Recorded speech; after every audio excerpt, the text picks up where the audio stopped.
Tidak ada. Nanti aja. Putusan. Keberatan majelis, saya mau berbicara sebentar. Saudara perintahkan keluar. Kalau saya tidak Saudara- ada kesempatan, Silakan keluar. Sudah keluar aja. Ya sudah, tidak fair.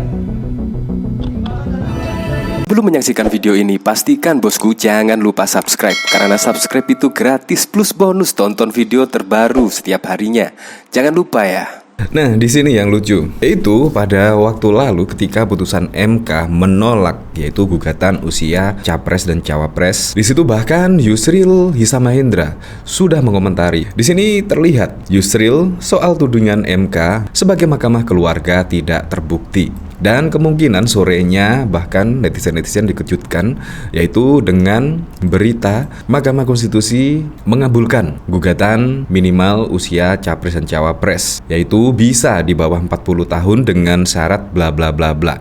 Nah, di sini bahkan dari sini Yusril mengkritik putusan MK, cacat hukum yang sangat serius. Di sini bahkan juga dikomentari oleh Denny Siregar. Ayo Prof Yusril, pilpres kita boleh berbeda, tapi hukum tetap harus dijaga. Nurani kita sedang dikoyak-koyak ketika hukum yang seharusnya jadi panglima malah dikangkangi oleh penguasa. Ya, di situ sangat kentara sekali. Apalagi di situ ada paman dari Gibran Rakabuming Raka yang menjadi hakim MK. Jadi semua masyarakat juga tertuju pada putusan MK di sini yang menggolkan yaitu syarat usia minimum Capres dan Cawapres 40 tahun.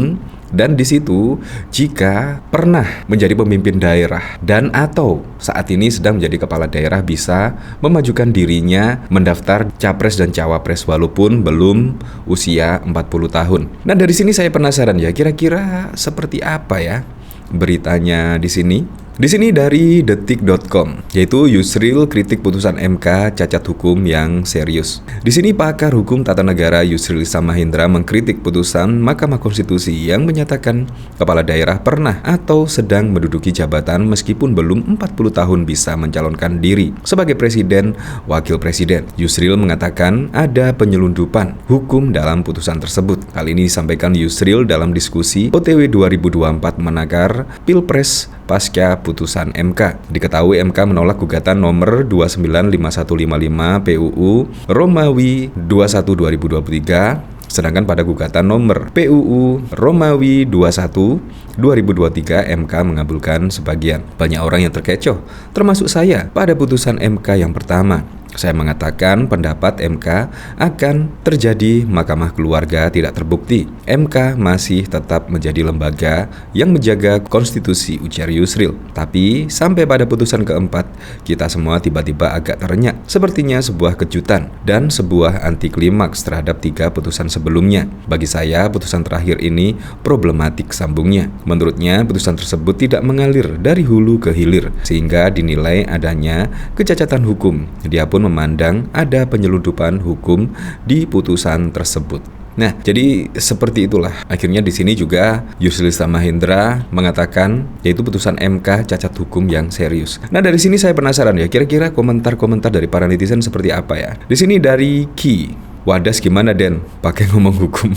Kesalahan rakyat yang mengeluh-ngeluhkan pemimpinnya bagai berhala, akan tiba saatnya berhala akan dihancurkan. Sifat sang pencipta itu tidak lebih seorang pecemburu. Tidak boleh ada makhluk yang ditinggikan selain dia. Berani nggak keluar dari koalisi? Kalau ikut menikmati yo sami mawon. Prof Yusril lebih relevan untuk menyuarakan hal ini. Ayo teruslah bertikai kaum penjilat, kita senang sambil makan kacang goreng. Jawaban Jokowi, itu bukan kewenangan saya tidak ikut campur. Silakan tanyakan kepada MK, adik ipar saya. Silakan tanyakan kepada ketum parpol, ada anak saya. Ini foto anak saya Kaisang dan adik ipar saya namanya Anwar Usman, jabatan ketua MK. Ya, seperti itu. Memang sangat mengejutkan sekali putusan MK di sini ya. Tiba meloloskan usia Capres di bawah 40 tahun dengan syarat yaitu pernah menjadi kepala daerah atau saat ini menjadi kepala daerah. Nah, di situ menurut saya sangat aneh sekali dan bahkan di sini masih trending topik di Twitter yaitu Ketua MK, dan bahkan di sini dikomentari oleh Mas Tif, setuju sih ini, sudah sepatutnya Ketua MK diperiksa oleh Dewan Etik, Hakim Konstitusi dan Majelis Kehormatan Mahkamah Konstitusi. Pakar dan publik sudah mengingatkan agar Hakim Ketua mundur dari kasus gugatan Capres dan Cawapres karena memang ada benturan konflik kepentingan. Di sini bahkan yaitu ketika Pak Mahfud MD menjadi Hakim MK. Nah, begini dong baru namanya Ketua MK, tegas, berani dan jujur. Salut untuk Pak Mahfud MD. MK yang sekarang jauh dari harapan, jadi Cawapres mantap nih. Seperti ini. Interupsi majelis. Tidak ada interupsi. Interupsi majelis. Tidak ada interupsi. Saya mohon interupsi karena menurut kami apa Tidak yang ada. Sebentar majelis. Saya hanya ingin meminta pendapat dari majelis. Tidak ada pendapat. Kalau saudara memaksa, saya tunggu keluar. Enggak, saya mengatakan bagaimana dengan pertimbangan majelis hakim yang tidak sesuai di petitum. Tidak ada. Nanti aja. Putusan. Keberatan majelis. Saya mau berbicara sebentar. Saudara perintahkan keluar. Kalau saya tidak beri kesempatan, Silakan keluar. Udah keluar saja. Ya sudah, tidak fair. Di sini bahkan dikomentari oleh yaitu Hakim MK lainnya. Baru kali ini saya mengalami peristiwa aneh. Mahkamah berubah pendirian dan sikap hanya dalam sekelebat. Di sini juga dikomentari oleh Narkosum. Di sini Ketua MK Anwar Usman, kakak ipar keponakan. Lelucon putusan Mahkamah Konstitusi, aliansi periksa dugaan pelanggaran kode etik dan perilaku Ketua MK di sini. Bahkan juga sudah dikomentari oleh netizen jauh-jauh hari ya, yaitu putusan MK akan mengabulkan yaitu gugatan usia Capres dan Cawapres di sini. Di sini bahkan pada waktu lalu dikomentari oleh Husin Siap, ditolak ya guys, apa gue bilang Pak Jokowi tahu adab. Walau Ketua MK adik iparnya, beliau tidak pernah mengintervensi hukum yang ada di negeri ini. Catat, terbukti presidenku masih lempeng dan tetap bersama Pak Ganjar Pranowo. Jangan dengerin lagi buzzer galau ya. Nah, di sini memang siangnya itu MK menolak yaitu syarat minimum usia Capres dan Cawapres di bawah 40 tahun. Tetapi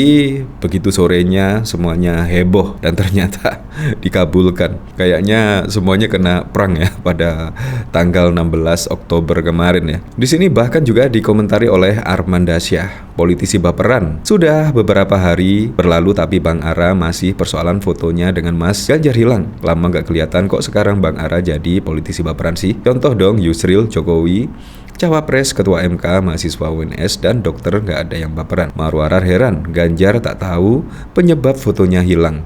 Ditekan oligarki. Ya seperti itulah. Tapi saat ini yang bisa menjadi harapan adalah Gibran ya. Semoga saja Gibran bisa menolak ketika ditawari cawapres oleh siapapun capresnya. Entah itu Anies, entah itu Ganjar Pranowo, entah itu Pak Prabowo Subianto. Saya berharap dengan ketegasan Gibran, yaitu melihat situasi perpolitikan terkini, bisa menolak itu sebagai cawapres oleh capres siapapun. Ya apapun itulah untuk Pilpres 2024 mendatang, semoga saja berjalan dengan lancar, berjalan dengan aman, dan yang paling penting adalah berjalan dengan jujur dan juga adil.